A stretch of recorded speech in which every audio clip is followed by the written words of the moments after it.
Video शुरू करने से पहले मेरे व्यूअर्स को मैं कहना चाहूंगा कि अगर तुम्हें कोई अनजान सुनसान जगह पर कोई पुकारे तो पलट कर मत देखना। वो तुम्हारा अपना नहीं है, क्योंकि कुछ दरवाजे ऐसे होते हैं जो अगर खुल जाएं तो सिर्फ मौत ही उन्हें फिर से बंद कर सकती है। सुना था कि अलादीन के पास अपने एक जिन हुआ करता था जो उसकी मदद करता था, उसकी तमन्ना पूरी करता। लेकिन क्या ऐसा वास्तव में होता था? इस चीज से मैं बिल्कुल अनजान था। जी हाँ दोस्तों, मेरा नाम विराज है और मैं रुद्रपुर का रहने वाला हूँ। एक रात में अपने दोस्तों के साथ पार्टी करते हुए बहुत प्रेत की बातें बैठा। वैसे तो हमारे बीच में अक्सर ऐसी बातें होती नहीं थी, लेकिन जब आज मैंने ऐसी बातों को छेड़ दिया तो मेरे एक दोस्त ने बोला, यार कहते हैं हमारे बगल वाले कब्रिस्तान में बहुत से भूतों के होने की शंका है। लोग कहते हैं कि उस कब्रिस्तान के पास से रात को बहुत ही भयंकर और डरावनी आवाज आती है। तभी मैंने अपने दोस्त की बात काटते हुए बोला, ऐसा कुछ नहीं होता यार, ये सब लोगों का तो भ्रम है और कुछ नहीं है। लेकिन मेरा दोस्त मुझे यह कहकर चैलेंज करने लगा कि एक रात तू मुझे वहां पर जाकर दिखा देगा तो हम मान जाएंगे कि वहां कुछ भी नहीं है। लेकिन मौत से किसको डर नहीं लगता, इसलिए मैंने बहाना बनाते हुए बोला, लेकिन जब मुझे जरूरत ही नहीं है भाई तो मैं वहां पर क्यों जाऊं? मेरे दोस्तों को लग रहा था कि मैं उस कब्रिस्तान से डर गया हूं, इसलिए मैं वहां पर नहीं जाना चाहता। लेकिन बात यह थी कि मैं फालतू में इस चीज का खतरा कैसे उठा सकता था। फिर बाद में हमारे बीच में शर्त लगी, तब जाकर मैंने ठान लिया कि एक बार तो वहां जाना बनता ही है। रात के लगभग 12 बजे में अपनी बाइक लेकर उस कब्रिस्तान की तरफ चल दिया, जो शहर से लगभग 9 किलोमीटर आगे था। अंधेरे की चादर को काटने वाली मेरी बाइक की रोशनी बहुत ही जल्द उस कब्रिस्तान के पास पहुंच गई। पर जैसे ही मैं उस कब्रिस्तान के पास गया तो मैंने देखा कि वहां बहुत ही ज्यादा सन्नाटा था। अंधेरे की चादर को काटने वाली मेरी बाइक की रोशनी बहुत ही जल्द उस कब्रिस्तान के पास पहुंच गई। पर जैसे मैं उस कब्रिस्तान के पास गया तो मैंने देखा कि वहां पर बहुत ही ज्यादा सन्नाटा था। कीड़े मकोड़ों की चिल्लाने की आवाज सुनाई दे रही थी। हल्का डर तो मुझे महसूस हो रहा था, लेकिन शर्त लगने पर जब बात आती है तो मुझे इन चीजों को अंजाम देना ही पड़ता है। मैं अब उस कब्रिस्तान के पास जाकर यही सोच रहा था कि अपने दोस्तों को फोन करके इन सब चीजों के बारे में बता देता हूँ। तभी मुझे ऐसा लगा जैसे कि कोई तांत्रिक अजीब मंत्र पढ़ रहा है, इसलिए मेरे कान खड़े हो गए और मेरी दिल की धड़कन एकदम से तेज होने लगी। जी हाँ दोस्तों, मैं जानता था कि यहाँ पर चल क्या रहा है, पर मैं कब्रिस्तान के बाहर खड़ा था तो ऐसे में मैं देख नहीं पा रहा था कि अंदर हो क्या रहा है। तभी मेरी नजर एक पेड़ के ऊपर पड़ी। उस पेड़ की आकृति काफी मोटी थी, इसलिए मैं उस पेड़ के ऊपर चढ़ गया और ऊपर चढ़कर यह देखने लगा कि कब्रिस्तान के अंदर का क्या माहौल है। पेड़ को ऊपर चढ़ने के बाद मैंने देखा कि कुछ तांत्रिक लोग एक जगह पर बैठे हुए थे और उन्होंने एक इंसानी खोपड़ी को अपने पास रखा हुआ था। वह उसकी पूजा कर रहे थे और मुझे समझ में नहीं आ रहा था कि ये लोग यहाँ पर कर क्या रहे हैं। मैं उन लोगों को बड़ी गौर से देखने लगा। मैं देखना चाहता था कि तांत्रिक के पास किस तरह की शक्तियां होती हैं। यह चीज मुझे काफी दिलचस्प लगती थी। मुझे लगा कि शायद ऐसा कोई ना कोई जादू तो जरूर होगा, जब या तो कोई तांत्रिक हवा में उड़ जाएगा या फिर यह लोग कुछ और जादू टोना करेंगे। मेरी आंखें ये सब देखने को तरस रही थीं उस वक्त कि तभी मुझे नीचे से आवाज आई, नीचे गिर जाओगे। जैसे मैंने नीचे की तरफ देखा तो मेरी सांसें ऊपर नीचे होने लगी। दरअसल मैंने देखा कि मेरे नीचे की तरफ एक तांत्रिक खड़ा था। वह तांत्रिक काफी बुढ़ा था, उसकी दाढ़ी बहुत ही ज्यादा बड़ी बड़ी थी और उसने मुझे नम्रता भरी आवाज में बोला, एक काम करो, जल्दी से नीचे उतर जाओ। फिर मैं उसकी बात सुनकर तुरंत उस पेड़ से नीचे उतरने लगा। नीचे उतरते हुए फिर उसने बोला, आराम से उतरो, नीचे मत गिर जाना। जिस तरह का डरावना कब्रिस्तान इसे बताया गया था, यह चीज बिल्कुल उसके विपरीत लग रही थी। यहाँ के तांत्रिक भी मुझसे काफी अच्छे से पेश आ रहे थे, पर जैसे ही मैं नीचे पहुंचा तो मैं थोड़ा घबराया हुआ था। मुझे डर था कि तांत्रिक मेरे साथ कुछ आजी व्यवहार ना करें। लेकिन दोस्तों, ऐसा कुछ भी नहीं था। उस तांत्रिक ने बोला, तुम्हें इतनी रात को यहाँ पर नहीं आना चाहिए। अक्सर यहाँ तांत्रिकों की साधना चलती है और भूत प्रेत का मिलना होता है। ऐसे में मैंने उस तांत्रिक से बोला, लेकिन मैं अपने दोस्तों के कहने पर यहाँ तक पहुँच गया था। लेकिन मेरी एक जिज्ञासा है, मुझे भी कुछ जादू देखना है, कुछ ऐसा देखना है जो एक इंसान के लिए बहुत ज्यादा अजीब हो, जिसे देखने के बाद हर कोई दंग रह जाए। इस पर उस तांत्रिक ने बोला, हम तुम्हें ऐसा कुछ नहीं दिखाना चाहते। अक्सर इस तरह के हाथ से इंसान को बहुत ही हद तक डरा देते हैं। लेकिन मैं अपनी जिद पर अड़ा हुआ था। मुझे लग रहा था कि ये सिर्फ नाम के तांत्रिक हैं। लेकिन फिर उसने बोला, अगर तुम्हें ऐसा कुछ देखना है तो तुम्हें मेरा एक काम करना होगा। तुम्हें हर दिन इसी कब्रिस्तान पहुंचकर मुझे केसर की कतली खिलानी होगी और यह प्रक्रिया लगभग 7 दिन तक चलनी चाहिए। उसके बाद मैं तुम्हें कुछ ऐसा दिखाऊंगा जो शायद तुम अपनी जिंदगी भर नहीं भूल पाओगे। मुझे लगा कि शायद यह मुझे कोई नॉर्मल जादू टोना दिखाएगा, जैसे कि एक इंसान का हवा में उठना या कुछ ऐसा वैसा। लेकिन 7 दिन के बाद जो होने वाला था, शायद उसके बारे में मैंने कभी अपने सपने में भी नहीं सोचा था। उस तांत्रिक से सारी बात हो जाने के बाद मैं वहां से वापस निकल गया। मेरे दिमाग में अभी भी यही चीज दौड़ रही थी कि आखिर उसने मुझसे यह क्यों कहा कि 7 दिन के बाद वह मुझे कुछ ऐसा दिखाने वाला है जो मैं अपने सपने में भी नहीं सोच सकता। मुझे अब उत्सुकता होने लगी थी कि आखिर वह मुझे क्या दिखाने वाला है। जिस तरह का उसका व्यवहार था, उस हिसाब से वह आदमी काफी ठीक लग रहा था। तो ऐसे में मैंने यह चीज अपने दोस्तों को बताना ठीक नहीं समझी और फिर मैं वापस वहीं पर लौट गया जहां पर वो मेरा इंतजार कर रहे थे। वहां पर आने के बाद वो सभी हैरान थे कि मुझे कुछ खरोंच तक नहीं आई और मैं उनके सामने एकदम सही सलामत खड़ा था। फिर मैं अपने सारे दोस्तों से विदा लेने के बाद वापस अपने घर आ गया। घर पर आने के बाद भी मेरे मन में वही चीज चल रही थी कि आखिर वह तांत्रिक मुझसे काजू की कतली क्यों खाना चाहता है। अक्सर जब किसी तांत्रिक को जरूरत होती है तो वह मांस जैसी चीजों को मंगवा है, लेकिन इस तांत्रिक के साथ अलग था। ये मैंने सोचा नहीं था कि कब्रिस्तान के अंदर मुझे इतने सारे तांत्रिक मिल जाएंगे। मुझे तो लगा था कि वहां पर कोई भूत प्रेत रहता होगा। खैर, दूसरा दिन भी आ गया और वही टाइम हो चुका था जिस टाइम में कल भी उस कब्रिस्तान में पहुंचा था। मैंने फ्रेश काजू की कतली खरीदी और उन्हें लेकर उस कब्रिस्तान की तरफ चल पड़ा। मैं ठीक उसी जगह पर पहुंचा जहां पर मुझे कल वह तांत्रिक मिला था। आज जब मैं वहां पर गया तो मैंने देखा कि वह पहले से ही वहां अपनी पूजा में व्यस्त था। पर जैसे उसने मुझे आते हुए देखा तो वह हैरानी से बोला, मुझे लगा नहीं था कि एक नॉर्मल इंसान सा आदमी मेरे लिए काजू कतली की व्यवस्था कर देगा। सच में तुम बहुत साफ दिल के इंसान हो। मुझे लगता है तुम बहुत प्रेत में ज्यादा यकीन नहीं करते, इसलिए ही यह सब कर रहे हो। फिर ऐसे में मैंने भी अपनी गर्दन हिलाई और हामी भरी। फिर मैंने देखा कि उस तांत्रिक के सामने मुझे एक इंसानी खोपड़ी पड़ी नजर आ रही थी। उसे देखते ही मैं डर गया, लेकिन तांत्रिकों के पास इस तरह की चीज होना एक आम बात होती है। फिर मैं थोड़ा सा नॉर्मल हुआ और उसके बाद उस तांत्रिक ने मेरे हाथ से एक काजू की कतली ली और वह उसे अपनी उसी इंसानी खोपड़ी के ऊपर रगड़ने लगा। मुझे समझ में नहीं आ रहा था कि वह यह कर क्या रहा है। फिर दूसरी बार उसने उस कतली को उस आग के चारों ओर घुमाया और उसके अंदर रख दिया।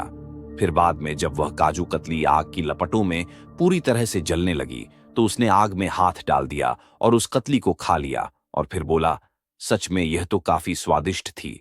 इतना कहने के बाद उसने मुझे वहां से जाने को कहा और बताया कि मुझे 7 दिन तक और फिर से यही काम करना है। जब मैं उस एरिया से निकल रहा था तो फिर अचानक ही मेरी आंखें वहीं उस मोटे से पेड़ के बगल में बने हुई एक पीपल के पेड़ के ऊपर गई। पर जैसे मैंने उस पीपल के पेड़ को देखा तो मेरी आंखें बड़ी बड़ी हो गईं। दरअसल मैंने देखा कि उसके पास किसी के पैर बने हुए थे। ऐसा लग रहा था कि किसी ने यहाँ असली में दिखने वाले पैर की आकृति बना दी है। मगर यह एक तांत्रिक का एरिया था तो यहाँ पर कुछ भी होना असंभव नहीं था। ऐसे में मैंने अपनी नजर घुमाई और सीधा अपनी बाइक पर सवार होकर वापस से अपने घर के लिए चल दिया। फिर दूसरे दिन मैंने उसी काम को अंजाम दिया और लगभग 5 दिन अब बीत चुके थे। सब कुछ एकदम सामान्य चल रहा था और छठे दिन में वह काजू की कतली लेकर फिर से उस तांत्रिक के लिए निकल गया।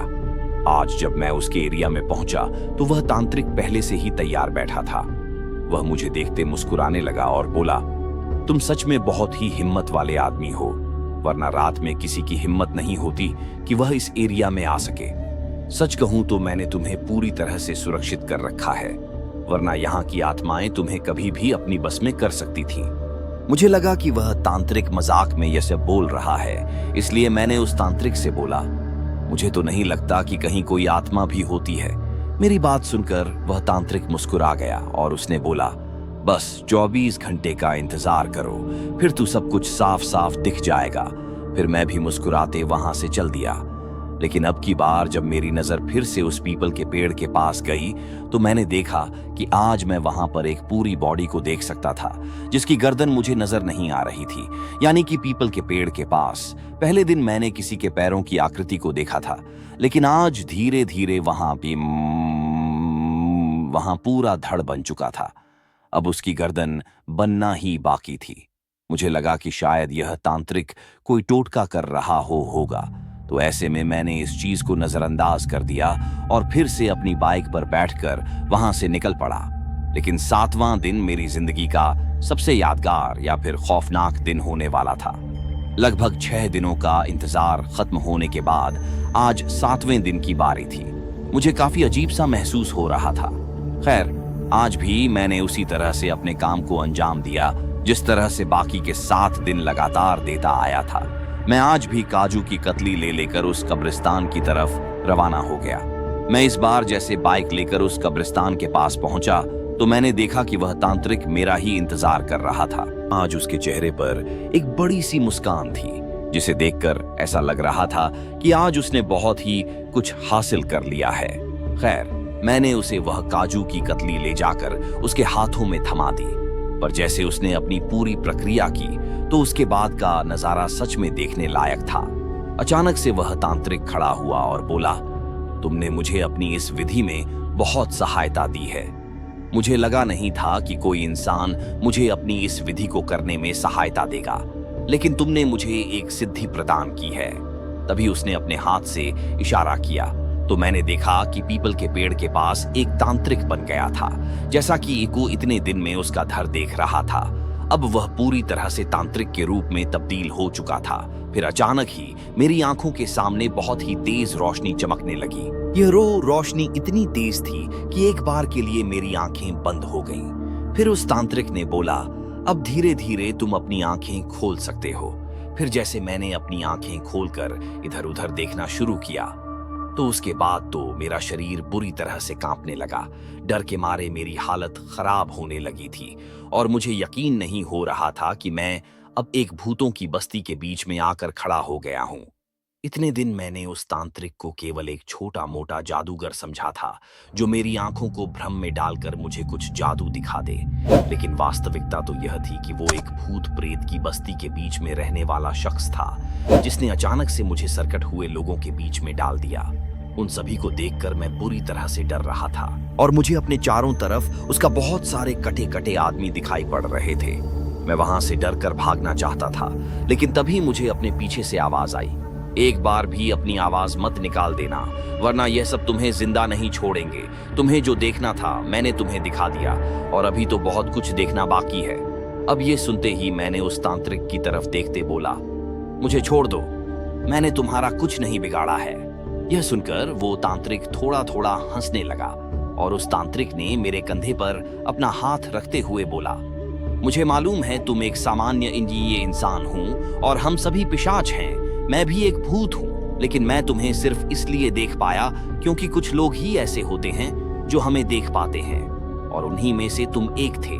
इसलिए मैंने तुम्हें समझा बुझाकर यहाँ से जाने को बोला, लेकिन तुम नहीं माने।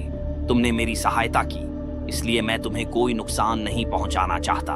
बस तुम्हें यह भयानक से दृश्य दिखाकर यह दिखाना चाहता हूं कि इस दुनिया में बहुत पिशाच भी होते हैं। तुम्हारी वजह से मुझे अपना एक शरीर भी मिल चुका है। अब ये सुनकर मैं अंदर तक दहल गया था, लेकिन अच्छी बात यह थी कि जिस भूत को मैंने इतने दिन काजू कतली खिलाई थी, वह भूत अब मुझसे काफी सरल स्वभाव के साथ पेश आने लगा था।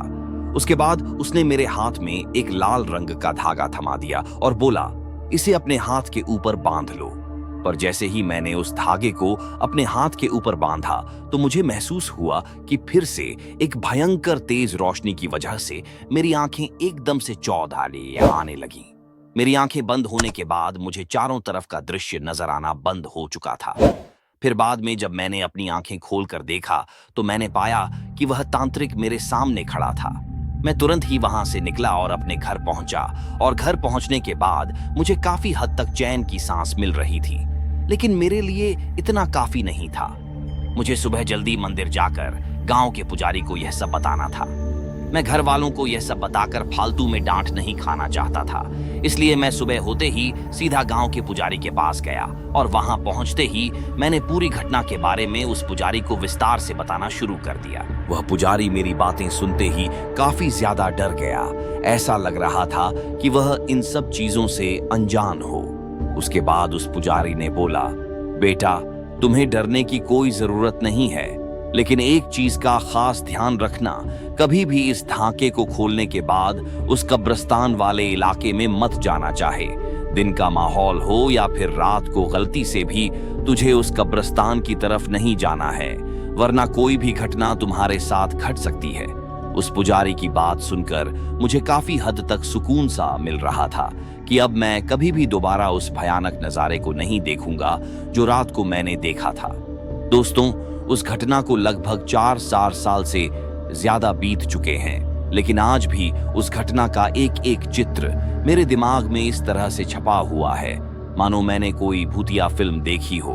फिर उसके बाद से मेरे साथ कभी भी इस तरह की घटना नहीं हुई, लेकिन उस इकलौती खौफनाक कहानी को याद करता हूँ तो यकीन नहीं होता कि जिंदगी में एक ऐसा वक्त भी था जब मैं पूरा का पूरा भूतों के बीच में खड़ा था।